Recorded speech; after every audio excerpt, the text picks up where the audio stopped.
Hello दोस्तों, तो आज हम लोग बात करने वाले हैं रबी की फसलों की। यानी रबी क्रॉप्स के अंदर जितनी भी क्रॉप्स आती हैं आज हम लोग वो सारी पढ़ने वाले हैं।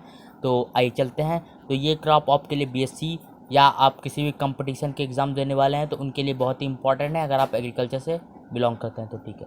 तो सबसे चलते हैं वीट की चलते हैं। वीट के सबसे पहले हम जानते हैं बॉटनिकल नेम क्या होता है। टिटिकम ऑस्टिवम, ठीक है। टिटिकम ड्यूरम भी होता है। टिटिकम ऑस्टिवम जो होता है वो किसका होता है, जो हम लोग खाते हैं उसका। और टिटिकम ड्यूरम किसका प्रयोग करते हैं, जिसमें हम बिस्किट आदि बनाने में प्रयोग करते हैं। वो उसमें क्या फाइबर की मात्रा जाती है, किसमें फाइबर की मात्रा जाती है, तो टिटिकम ड्यूरम में, ठीक है। क्रोमोसोम नंबर हमको इस समय ऐसा वैसे तो होते हैं, वैसे तो 14 होते हैं, उसके बाद 14 को 2n करके कहते हैं, तो 14 कम 14 14 कम 14 28 होते हैं। 28 के बाद 42 होते हैं, 42 के बाद ठीक है, इस तरीके से बढ़ते हुए जाते हैं, ठीक है। भारत में गेहूं की निम्न स्पीसीज पाई जाती है। कौन कौन सी पाई जाती है? टिटिकम ऑस्टिवम, ठीक है। टिटिकम ऑस्टिवम ये ब्रेड वीट कहते हैं, इसको क्या बोलते हैं, ब्रेड वीट कहते हैं। और टिटिकम ड्यूरम क्या कहते हैं, इसको मैक्रोनी वीट कहते हैं। टिटिकम ड्यूरम को क्या कहते हैं, मैक्रोनी वीट कहते हैं। इसको आप चाहें तो नोट कर सकते हैं, ये आपके लिए इंपॉर्टेंट होगा। फिर आते हैं एमर वीट। एमर वीट क्या होता है, टिटिकम डिकोकम बोलते हैं इसको, क्या बोलते हैं, टिटिकम डिकोकम। आप यहाँ लास्ट नेम याद करें तो भी आपके लिए अच्छा ही होगा, ठीक है। आप याद दो चीज इंपॉर्टेंट इसमें, ब्रेड वीट किसे कहते हैं, टिटिकम ऑस्टिवम को। और मैक्रोनी वीट किसे कहते हैं, टिटिकम ड्यूरम को कहते हैं। एमर वीट जो होता है उसे टिटिकम डाइकोरम कहते हैं। और एंडम एंडन वीट डॉर्फ वीट किसे कहते हैं, तो इसे टिटिकम स्पाइरो कोकम को कहते हैं। किसे कहते हैं, टिटिकम स्पाइरो कोकम को कहते हैं, ठीक है। एग्जैक्ट डिस्ट्रीब्यूशन कहाँ हुआ है, रूस में हुआ है। रूस में सबसे ज़्यादा उगाते हैं। उसके बाद अमेरिका के बाद कनाडा के बाद भारत के बाद स्पेन के बाद ऑस्ट्रेलिया के बाद टर्की का पाकिस्तान के बाद इसमें यूक्रेन भी आ जाता है, ठीक है। तो स्टेपी डिजर्ट कहाँ पाया जाता है, रूस और यूक्रेन पाया जाता है। तो वहाँ पर गेहूँ की अधिकता होती है। इस समय विवाद के चलते क्या है, वीट की बहुत ज़्यादा कमी हो गई है, ठीक है। हर जगह पे क्लाइमेट कौन सी होती है, तो गेहूं में मुख्यतः शीतोष्ण जलवायु की फसल में। कैसी फसल है, तो शीतोष्ण जलवायु की फसल है। यानी 30 से 35 उत्तरी अक्षांश और 66 से 65 उत्तरी अक्षांश, और इसी तरीके से दक्षिणी अक्षांश में भी ये उगेगी। फिर इसके लिए टेम्परेचर कितना चाहिए होता है, 30 डिग्री। देखिए इसी तरीके से इन्होंने लिख भी दिया है, ठीक है। चूंकि यह एक ठंडी एवं शुष्क जलवायु की फसल, ये कैसी जलवायु की फसल, ठंडी एवं शुष्क जलवायु की फसल है। इसके बढ़वार के समय, बोने के समय कितना होता है, 20 से 22 डिग्री सेल्सियस, और बढ़वार के समय 25 डिग्री सेल्सियस, और पकने के समय 14 से 15 डिग्री सेल्सियस तापमान होना चाहिए, ठीक है। तापमान 30 डिग्री अधिक होने पर यह जल्दी पक जाती है। 30 डिग्री से अगर अधिक तापमान होगा तो क्या होगा, वो जल्दी पक जाएगी, ठीक है। आगे चलते हैं, वीट के बारे में आगे जानते हैं।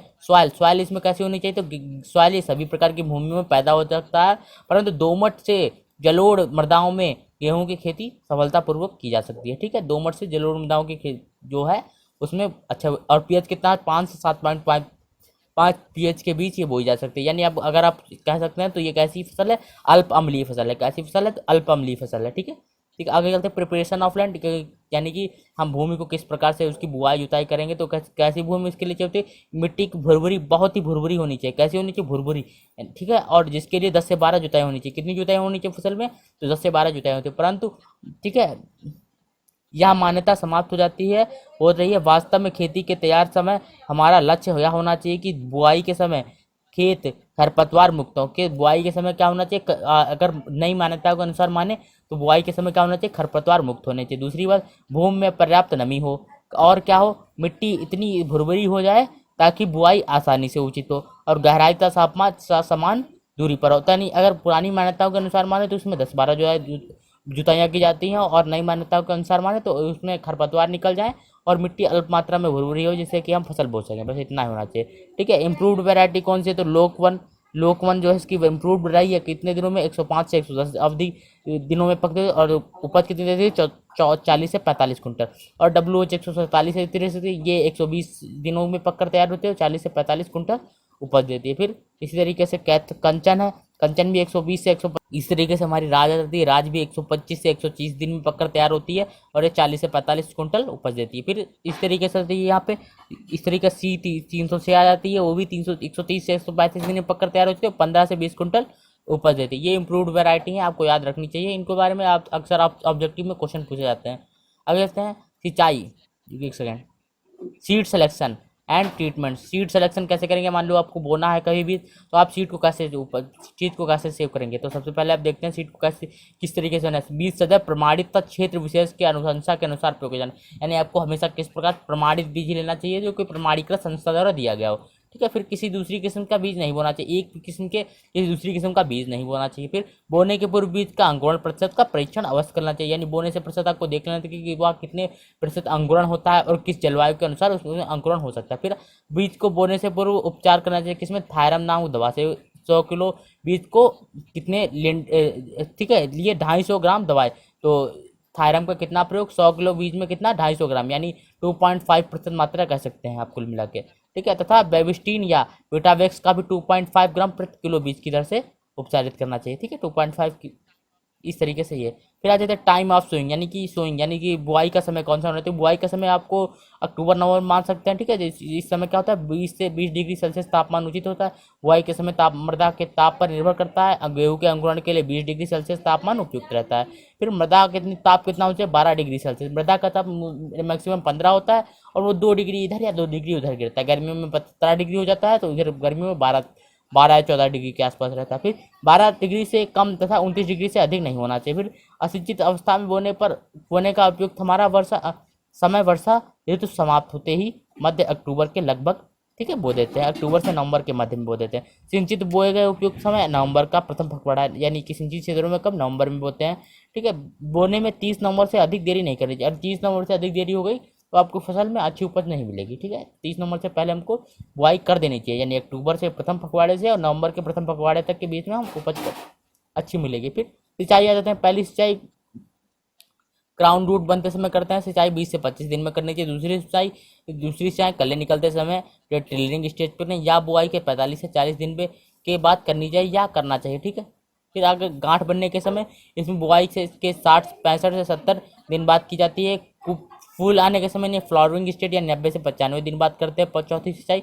और दाने में दूध पड़ते समय 5वीं सिंचाई कर देते हैं। ये 110 से 115 दिन 125 दिन के बीच में आती है। 110 और इधर एक दाना सख्त होने समय यानी 120 से 125 दिन में, ये 110 से 115 दिन यहाँ गलत लिख गया है। और ये 120 से 125 दिन में सिंचाई करनी चाहिए। अगर आपके पास एक ही सिंचाई करने के साथ सबसे पहली सिंचाई कर देंगे, यानी क्राउन रूट बनने समय, ठीक है। ये सिंचाई इंपॉर्टेंट होती है फसलों में, ठीक है, वीट की फसल में। आगे चलते हैं। फसल पद्धति, आप कौन किन विधि से फसल बो सकते हैं, यानी सबसे पहले एक वसी फसल जानते हैं तो मक्का ज्वार गेहूं, ठीक है।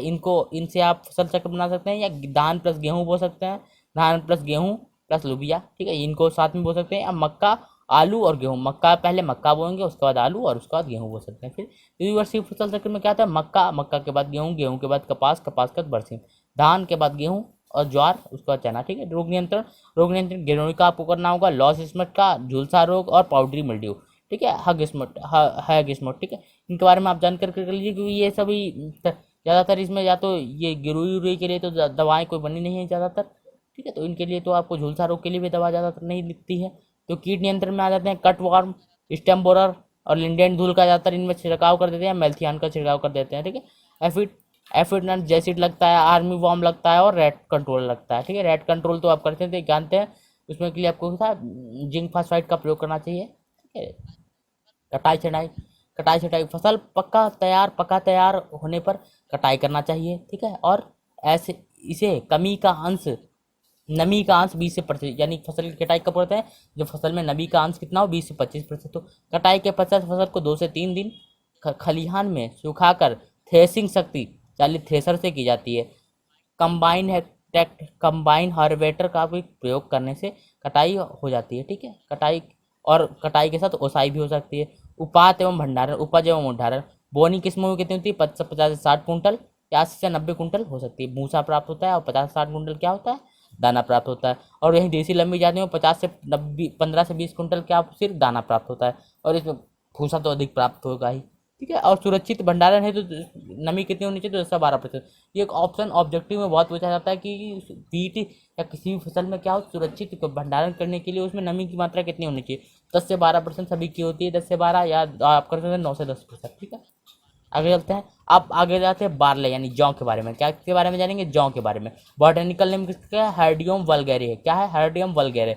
और फैमिली कौन सी है, ग्रैमिनी। अगर आपको क्रोमोसोम नंबर पता है नीचे कमेंट कर दीजिएगा। डिस्ट्रीब्यूशन कहाँ है, रूस में है, जर्मनी में है, संयुक्त राष्ट्र अमेरिका में है, भारत, कनाडा, टर्की, स्पेन और ये क्या है, रोमानिया, जापान, फ्रांस प्रमुख जो उत्पादक हैं, ठीक है, राष्ट्र हैं। फिर जलवायु कौन सी होती है, शीतोष्ण जलवायु इस फसल के लिए भी चाहिए। कैसी जलवायु चाहिए, शीतोष्ण जलवायु चाहिए होती है, ठीक है। उपोष्ण जलवायु में भी इसकी खेती सफलतापूर्वक की जा सकती है। तो उपोष्ण जलवायु में इसको बोया जा सकता है। इसकी खेती समुद्र तल से लेकर 4000 मीटर की ऊंचाई तक, यानी समुद्र तल के ऊपर समीप भी हो सकते हैं और 4000 मीटर की ऊंचाई तक की जा सकती है। इस खेती के लिए नम एवं ठंडी जलवायु की आवश्यकता होती है। कैसी जलवायु की? नम एवं ठंडी जलवायु की।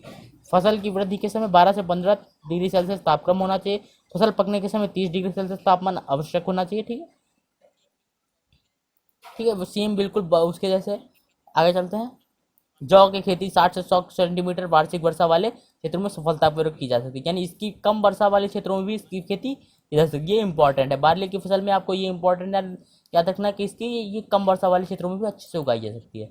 आगे चलते हैं। सॉइल कैसी होनी चाहिए? जौ की खेती के लिए सभी प्रकार की उपजाऊ सॉइल उपयुक्त होती है, यानी इसमें ठीक है सभी प्रकार की सॉइल में उग जाती है। उसके बाद अच्छी जल निकास वाली दोमट मृदा इसके लिए उपयुक्त होती है। ठीक है, जिसका पीएच कितना हो? 6.5 से 6.5 से 7.5 के मध्य हो। ठीक है, ये मान सकते हैं आप। कैसी मान सकते हैं फसल? तो ये अम्लीय नहीं है। ये कौन सी है? तो ये मान सकते हैं आप उदासीन फसल है। कैसी फसल है? उदासीन फसल। भारत में जौ की खेती अधिकतर रेतीली भूमि में की जाती है। इसकी खेती कहाँ की जा सकती है? रेतीली भूमि में की जा सकती है। ऊसर भूमि में जौ उगाया जा सकता है। ऊसर भूमि जो कहाँ उगाया जा सकता है आपको याद रखना है, ऊसर भूमि में भी जो उगाया जा सकता है। लवणों की प्रति गेहूं की प्रति अधिक सहनशील है। लवणों के प्रति क्या? गेहूं से अधिक सहनशील है। फिर और भूमि की तैयारी करने के लिए खरीफ फसल कटने के पश्चात मिट्टी पलटने वाले हल से एक गहरी जुताई कर देते हैं। फिर 3 से बार देसी हल से जुताई कर देते हैं। प्रत्येक जुताई के बाद पाटा चलाकर खेत को समतल कर देना चाहिए। इससे भूमि में नमी संरक्षण भी हो सकता है। तो आपको पिछली वाली बातें भी याद रखनी है कि आपको नई पद्धति के अनुसार क्या मानते हैं हम लोग कि सिर्फ खरपतवार हटा देना चाहिए और क्या कर देना चाहिए? भूमि को भुरभुरी कर देना चाहिए। ठीक है, तो आप चाहें तो ये लिख सकते हैं यहाँ पे। जौ की 3 जातियों में बांटा गया है। सबसे पहले कौन सी? हरडम वर्गेलिया। ये कौन सी है? 6 रो बार्ले है। कैसा? 6 रो बार्ले है।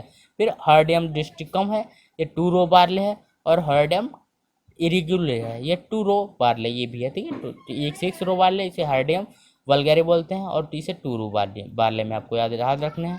ठीक है, कितनी वैरायटी होती है? जौ के 3 प्रजातियों में बांटा गया है। ठीक है, ये आपको ऐसे याद कर लेना, 3 प्रजातियों में बांटा गया। वैरायटी कौन सी है? ज्योति है। ये ज्योति कितनी, ये क्या है? एक सेकंड थोड़ा सा हम कर लेते हैं। सबसे पहले आती है प्याती। प्याती क्या है? 130 से 135 दिन में पककर तैयार हो जाती है और 35 से 40 कुंटल उपज भी दे देती है। ठीक है, अगर विजया 120 से 125 दिन में पककर तैयार हो जाती है और 25 से 30 कुंटल उपज भी दे देती है। फिर आज़ाद इसी तरीके से आ जाती है, 125 से 130 दिन में पककर तैयार हो जाती है और 30 से 35 कुंटल उपज भी दे देती है। और रत्ना इसी तरीके से आ जाती है, वो भी 110 से 120 दिन पककर तैयार हो जाती है और 25 से 30 कुंटल उपज भी दे देती है। ठीक है, कर्णफोर 100 से 110 दिन में तैयार हो जाती है और 40 से 45 कुंटल उपज भी दे देती है। फिर इसी तरीके करण 19 आ जाती है, ये भी 125 से 130 दिन में पककर तैयार हो जाती है और 40 से 45 कुंटल उपज भी दे देती है। बुआई का समय क्या? जौ को बोने का उचित समय कौन सा है? तो अक्टूबर से मध्य नवंबर के मध्य बो सकते हैं। किस समय? अक्टूबर के मध्य नवंबर के भी बो सकते हैं। ठीक है, यही से सेम क्षेत्रों 15 से 30 नवंबर के मध्य बोना चाहिए। ठीक है, सिंचित क्षेत्रों में 15 से 20 नवंबर तक बोनी चाहिए। देरी से बोने पर करने पर फसल में गिरोही रोग का प्रकोप बढ़ जाता है। ठीक है, बीजोपचार क्या है? सिंचित क्षेत्रों में 75 से 90 किंगरा बीज बोना चाहिए। असिंचित क्षेत्रों में 80 से 100 किंगरा। और सीड ड्रिल से अगर आप बोल रहे हैं तो 80 से 90 किंगरा, और डिबलर से अगर 25 से 30 किंगरा। ये आपको याद रख लेना है बिल्कुल एज इट इज। अगर आप चाहें तो नोट्स बना सकते हैं इसके, पर अगर आप पढ़ के याद कर लेंगे तो वही आपके लिए आसान होगा। हम आपके लिए एक ही वीडियो में सब कुछ ला रहे हैं। तो बुआई से पहले बीज को सेरेसॉन या बेबिस्टीन 2.5 ग्राम प्रति किलो बीज की दर से उपचारित करना चाहिए। जीरो टू हीरो चैनल को जरूर सब्सक्राइब कर लें। ठीक है, बुआई से पहले बीजों को सेरोसॉन या बेबिस्टीन 2.5 ग्राम प्रति किलोग्राम बीज की दर से उपचारित जरूर कर लेना चाहिए। मेथड सोइंग यानी किस बीज से बोलना है? तो सबसे पहले हमने वहीं बता दिया आपको। सबसे पहले ड्रिलिंग बीज से बोल सकते हैं। ड्रिलिंग क्या होता है? एक मशीन होती है, उसे ड्रिल करते हैं। ड्रिल क्या करते हैं? उसमें छेदों कील लगी होती है इस तरीके से, ये लोग उसमें घुसाते हैं और उसके बाद क्या करते हैं? बीज बो देते हैं। ठीक है, और कैराविद सीड ड्रिल भी सेम इसी तरीके से। सीड ये हमने आपको पहले जो बताया वो सीड ड्रिल का मेथड है। और कुंड विधि। ठीक है, मैनुअर्स एंड फर्टिलाइजर सिंचित क्षेत्रों में कितना आपको मान लेना है। हम आपको बताना भूल गए हैं शायद वहाँ पे।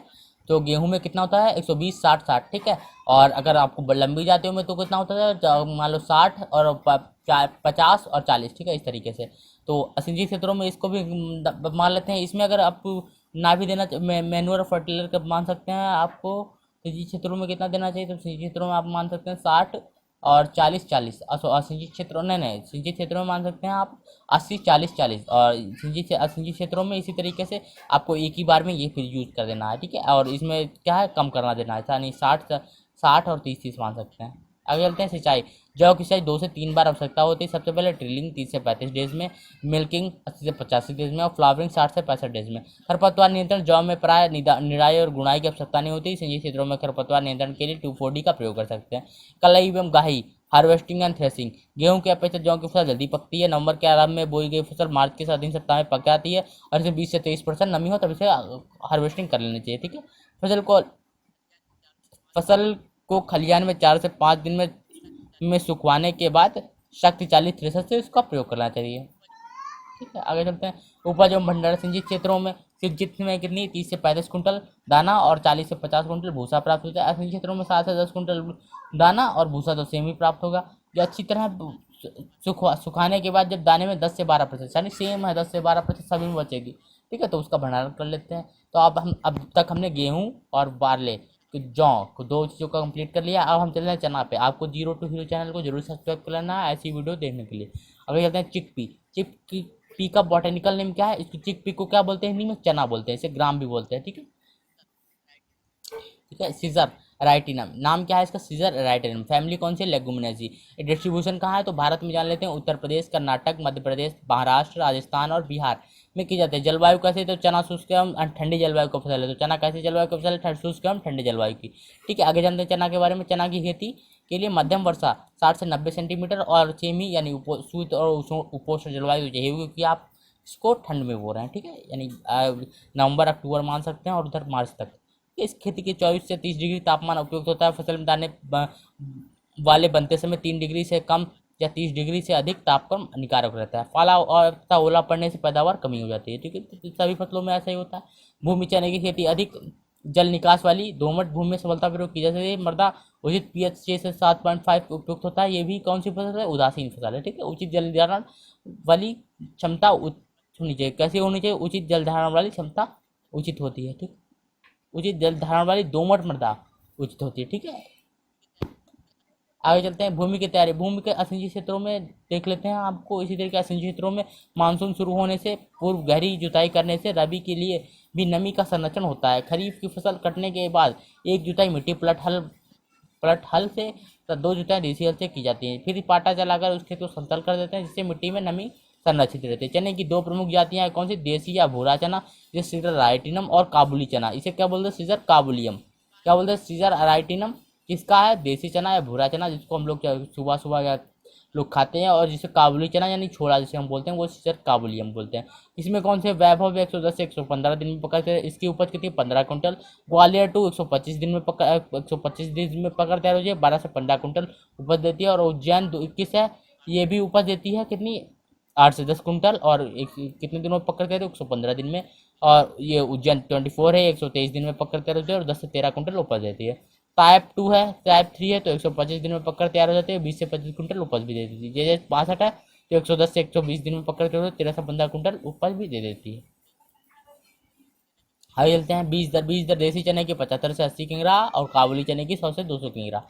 ठीक है। आगे चलते हैं। बीजोपचार। अच्छे गुण फसल के रोगों से सुरक्षा के लिए बीज शोधन अति आवश्यक होता है। बीज शोधन अति आवश्यक होता है। ठीक है। आगे चलते हैं। और बीज को थायराम से 2 ग्राम प्रति किंगरा के बीज से उपचारित करना चाहिए। इसके अलावा आप चाहें तो राइजोबियम कल्चर, जो कि इम्पॉर्टेंट होता है किसी भी लेगुमिनेसी फसल में, जिससे वो क्या करती हैं, वो जो नाइट्रोजन का अपने अंदर संरक्षण करते हैं। किसमें? जड़ों में गांठों के रूप में लेगुमिनेसी में राइजोबियम है जो घर कर लेता है। और वहाँ पे क्या है, वो वायुमंडल की नाइट्रोजन का नाइट्रोजन जो होती है वायुमंडल को, उसको अपने में अवशोषण कर लेता है। ठीक है। तो जिससे क्या होता है, पौधे को हमें नाइट्रोजन कम देनी पड़ती है। बुआई की विधि कौन सी होती है? जो छिटकवा विधि से बोलते हैं, कुंड विधि से और सीड ड्रिल मेथड से। सिंचाई कौन सी होती है? प्री फ्लावरिंग स्टेज में 45 दिन बाद कर सकते हैं और पॉट डेवलपमेंट में 75 दिन बाद भी कर सकते हैं। जल निकास की उचित व्यवस्था होनी चाहिए। जल निकास की कैसे व्यवस्था होनी चाहिए? उचित व्यवस्था होनी चाहिए। ठीक। आगे चलते हैं।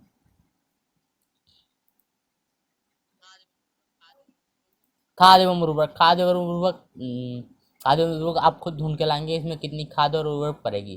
तो आपको याद रखना, ये आपको मिल जाएंगे, क्योंकि आपके लिए भी कुछ काम छोड़ना होगा। खरपतवार नियंत्रण। चना फसल के लिए बोने से 30 से 60 दिन तक खरपतवार आदि अधिक हानि पहुंचाते हैं। तो खरपतवार कब तक? 30 से 60 दिनों तक। इन दिनों तक आपको लिए क्या करना पड़ेगा? तो खरपतवार नियंत्रण ना हो, इससे 40 से 50% तक उत्पादन में कमी हो जाती है। खेत में खरपतवार नष्ट करने के लिए एक निराई बुआई के 30 दिन बाद तथा दूसरी निंदाई 60 दिन बाद करनी चाहिए। ये मैकेनिकल मेथड है और रसायन में तो आप जानते हैं आपको उस प्रयोग कर लेना चाहिए। कीट नियंत्रण में कटुआ कीट तथा फली भेदक कीड़े के फसल के प्रमुख कीट है। निचले निचले क्षेत्रों में चने में कटवर्म द्वारा भयंकर रूप से नुकसान पहुंचता है।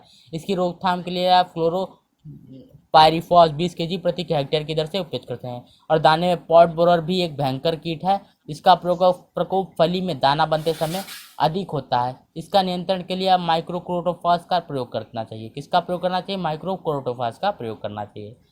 आपको याद कर लेना है इन सब चीज़ों को, कीट नियंत्रण कौन कौन से कीट लगते हैं और खरपतवार नियंत्रण किस तरीके से किया जाता है। अगर चलते हैं रोग नियंत्रण के लिए आप क्या कर सकते हैं, ईज कंट्रोल। रोग नियंत्रण के लिए आप क्या कर सकते हैं, क्या चलते हैं, चने में उकठा रोग की समस्या रहती है, प्रभावित क्षेत्रों में फसल चक्र अपनाना चाहिए। तो उकठा रोग का कोई इलाज तो है नहीं, इसलिए कि आप अगर आपकी फसल में इस बार लग गया है तो आपको कम से कम 5-6 सालों तक लेग्यूमिनेसी कुल की कोई भी फसल नहीं उगानी चाहिए। उकठा रोग अधिक निरोधक किस्मों का प्रयोग करें, या तो आप उखड़ा रोग किस्मों का प्रयोग करें। ठीक है, आगे चलते हैं। बीज की अपेक्षा गहरी यानी 8 से 10 सेंटीमीटर की बुआई करनी चाहिए और बुआई अक्टूबर से पहले नहीं करनी चाहिए।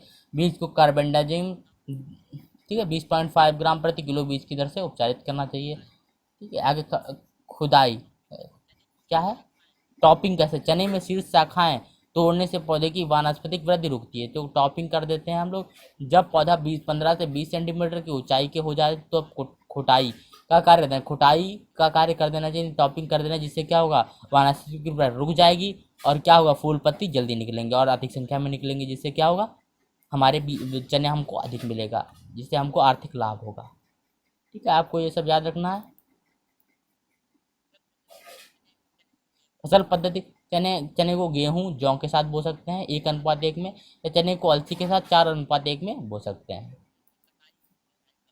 अगर इसने कटाई गहराई गहाई, ठीक है, कटाई यानी क्या बोलते हैं उसको, हार्वेस्टिंग और थ्रेसिंग। चने को की फसल 150 दिन में पककर तैयार हो जाती है। फसल अधिक सूख जाने पर फलियां झड़ने लगती हैं, इसीलिए फसल की कटाई उचित समय पर कर देनी चाहिए। हम खलिहान में अच्छी तरह सुखाकर गहाई कर लेते हैं। फिर भंडारण कैसे करते हैं, तो ठीक है, उपज और भंडारण। चने की शुद्ध फसल 20 से 25 कुंटल उपज देती है। काबुली चने की पैदावार देसी चने की अपेक्षा कम होती है। ठीक है, चने के बीज के अच्छी तरह सुखाकर, ठीक है, जब उसमें 10 से 12% नमी रह जाए तब उसका भंडारण करना है। सेम है, हमने आपको पहले बता दिया कि 10 से 12% नमी ही रहेगी।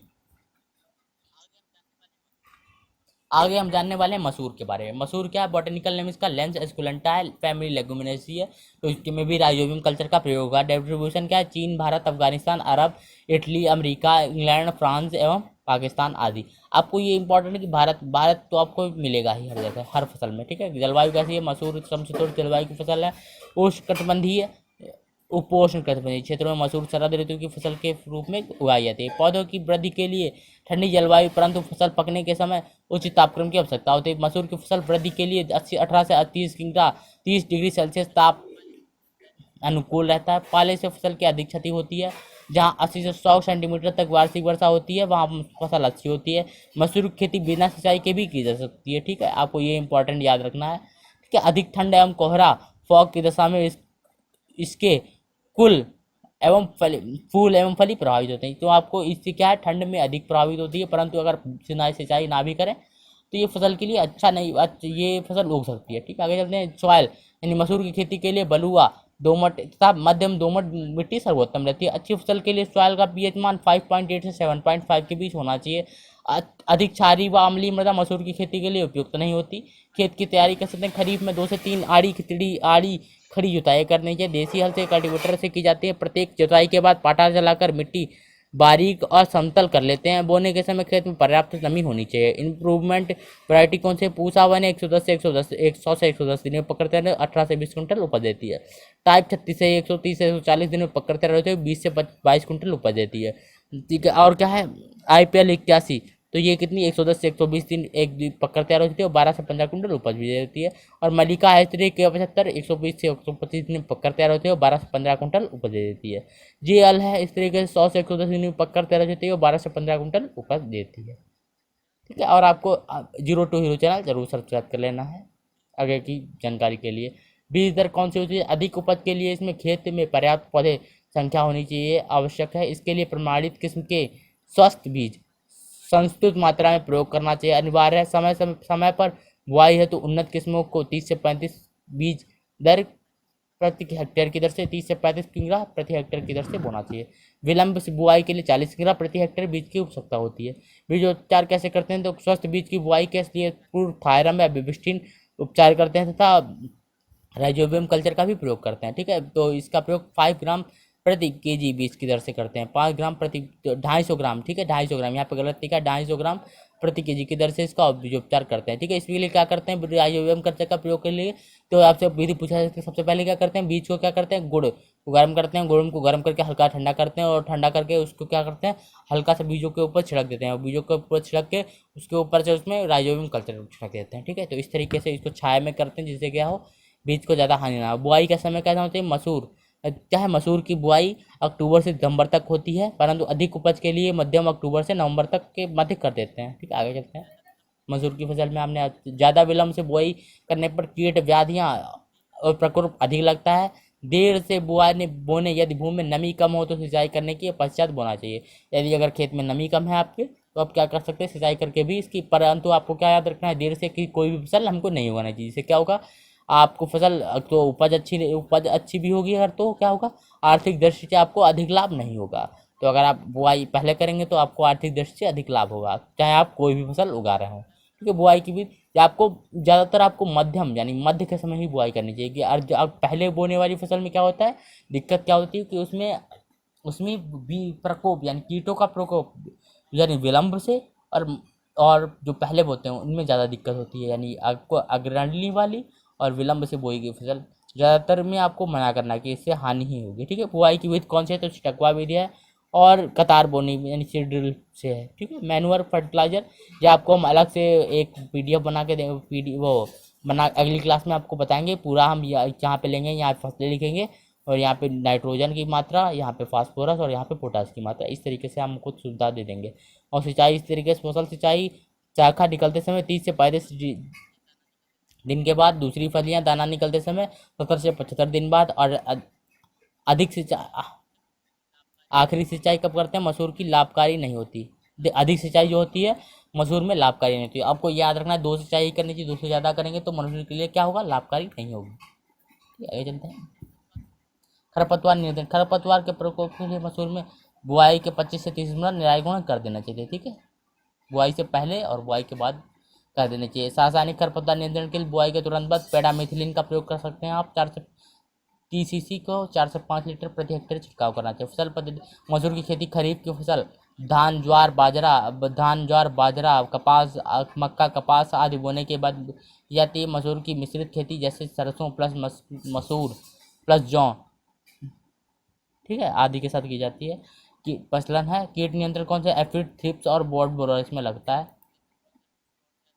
रोग नियंत्रण कौन सा? रूट रॉट है, विल्ट है और रस्ट है, पाउडरी मिल्ड्यू। ठीक है, कटाई एवं मड़ाई, तो मसूर को 110 से 140 दिन पक करते रहे। उसके बाद इसमें क्या करना चाहिए?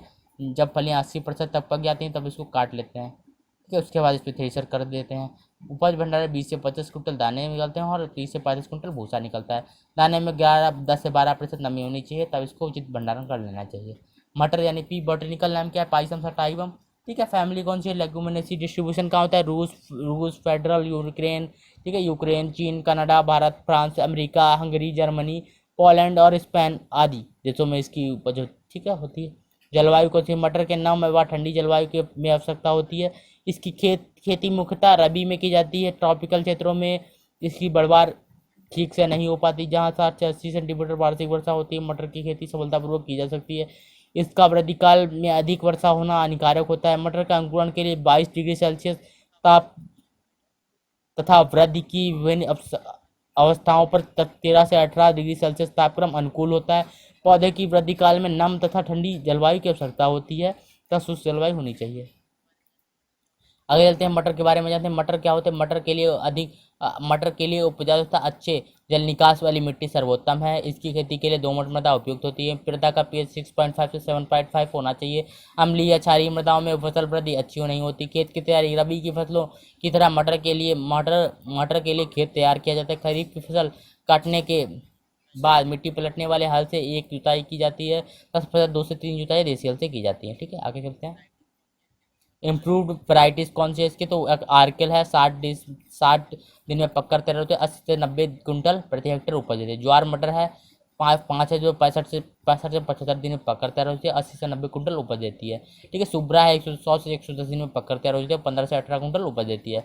12 से 100 दिन में पककर तैयार होती है, 12 से 12 कुंटल उपज देती है। अंबिका है, 100 दिन में पककर तैयार होती है, 12 से 15 कुंटल उपज देती है। बोनाविला है, 80 से 90 कुंटल पककर तैयार, 80 से 90 दिन में पककर तैयार हो जाती है, 100 से 120 दिन में 120 कुंटल उपज देती है। बीज एवं बीजोपचार में आपको क्या याद रखना है, तो अगैती बोनी किस्मों के लिए बीज दर 100 से 125 किंगरा तथा देर से पकने वाले 75 से 80 किंगरा बीज बोते हैं। फिर चिटको से बुआई करने पर अधिक बीज लगता है। बीज सब भूमि जनित बीमारियों से बीज पौधों को सुरक्षा के लिए थायरम में वेस्टिन का प्रयोग करते हैं, 3 ग्राम प्रति केजी की दर से, जो 2.5 रखना है, 3 ग्राम इसमें गलत है। बुआई का समय, मटर की अच्छी उपज लेने के लिए इनकी बुआई मध्य अक्टूबर से मध्य नवंबर तक की जाती है। ये बोने की विधि कौन सी, कतार में बोते हैं, और क्या आल के पीछे खोड़ विधि और सीड ड्रिल मेथड। ठीक है, और छिटकुआ विधि मान सकते हैं। बीज की बुआई 4 से 5 सेंटीमीटर गहराई पर करते हैं। उर्वरक फर्टिलाइजर, ठीक है, ये हमने आपको बता दिया, हम आपको अगली क्लास में देंगे इसको सिस्टम। और सिंचाई, मटर की फसल सूखे के प्रति अधिक सहनशील होती है। यह फसल प्राय क्षेत्रों में उगाई जाती है। प्रथम सिंचाई बुआई के 20 से 25 दिन, 30 से 35 दिन बाद तथा दूसरी सिंचाई 60 से 63 दिन बाद करते हैं। स्प्रिंकलर द्वारा सिंचाई भी कर सकते हैं। खेत में 3 मीटर की नालियों बनाकर सिंचाई पद्धति द्वारा सिंचाई की हिसाब पद्धति यानी क्या, ड्रिप इरीगेशन बताया गया यहाँ पे। मटर में शुद्ध हल्की सिंचाई करनी चाहिए। ठीक है, क्योंकि अधिक पानी से फसल पीली पड़ सकती है। ठीक है, खरपतवार और खरपतवार नियंत्रण, मटर में निराई गुणाई 30 से 35 से 40 दिन बाद करने पर से खरपतवार समस्या कम हो जाती है। पौधे बहुत घने होती हैं, इस समय पौधे का छटाई कर दी जाती है, यानी जब पौधे घने हों तो उनकी छटाई भी करते हैं। फसल में खरपतवार नियंत्रण के लिए बुआई के पहले ब्रासोलीन 0.75 लीटर पानी में घोलकर छिड़काव करते हैं। फसल पद्धति, मटर मक्का, ठीक है, और मटर बाजरा और मटर धान बो सकते हैं। अतः फसल पद्धति में जौ मटर को 2:1 में बुआई लाभप्रद होती है, यानी जौ और मटर को 2:1 में बोते हैं, तो यह फसल के लिए लाभकारी होते हैं। कीट नियंत्रण, तना भेदक, फली भेदक, एफिड, स्टेम बोरर, ठीक है, स्टेम बोरर के लिए क्या, फ्यूराडॉन 3G का प्रयोग करते हैं। पॉट बोरर के लिए एंड्रोसल्फान 30% का प्रयोग करते हैं। डुकटा गेरोई पाउडर मल्टी और फूड रॉट के लिए कैप्टॉन 2 ग्राम प्रति किलो बीज की दर से उपचारित करना चाहिए। ठीक है, कटाई बुआई, ठीक है, तो ग्रीन जो फॉर्ड्स की बुआई की फसल दिसंबर जनवरी में फलियां देती है। फलियां 10 से 12 दिन के अंदर पर 3 से 4 बार तोड़ना चाहिए। दाने के लिए फसल मार्च अंत तक या अप्रैल के प्रथम सप्ताह तक पकड़ते हैं। फलियां अधिक सूख जाने पर फलियां खेत में ही चटकने लगती है, इसलिए जब आधी फलियां पक जाती हैं तब क्या करते हैं, उनको दानों को साफ करके 4 से 5 दिन तक सुखाते हैं। दाने में नमी का अंश 10 से 12% तक रह जाता है। उपज, मटर की उपज का 80 से 200 कुंटल प्रति हेक्टेयर उपज होती है। फलियां तोड़ने के पश्चात 150 कुंटल प्रति हेक्टेयर तक चारा प्राप्त हो जाता है। दानों वाली फसल से औसत 20 से 25 कुंटल उपज तथा दाना मिलता है, और 40 से 50 कुंटल हेक्टेयर भूसा प्राप्त होता है। जब दानों में नमी 8 से 10% रह जाती है तो भंडारित कर लेते हैं। ठीक है, सेम है सभी में 1-2% का। अगर आगे हम जानेंगे शुगर केन के बारे में, किसके बारे में जानेंगे, शुगर केन के बारे में। शुगर केन अभी हमारा बाकी है, और कौन सी फसलें बाकी हैं तो आपको दिखा देते हैं। शुगर केन के बाद हम पढ़ेंगे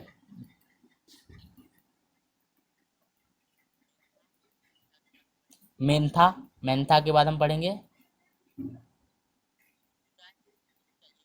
नींबू चाय, ये इंपॉर्टेंट है ये सब, तो हम अगली क्लास में आपके लिए ये सब लेके आएंगे। उसके बाद यहाँ पर सेंट्रोनेला हो जाएगा, ये सब वो हैं, क्या बोलते हैं इनको, औषधियाँ हैं, औषधि गुणों वाली फसलें, ये इंपॉर्टेंट, ये पूछे जाते हैं हर समय। उसके बाद बरसीम आ जाएगा हमारा। ठीक है, इस तरीके से हम सारी फसलों को कंप्लीट करेंगे आपकी अगली क्लास में। आपके लिए ये सब आपके लिए फसलें, ये सब अभी हमने बाकी कर छोड़ रखा है, क्योंकि एक ही क्लास में अगर आपको ये तो आपको भी बोर हो जाते हैं और आपको भी इसका लाभ नहीं मिल पाता, इसलिए हमने आपको 2 क्लासों में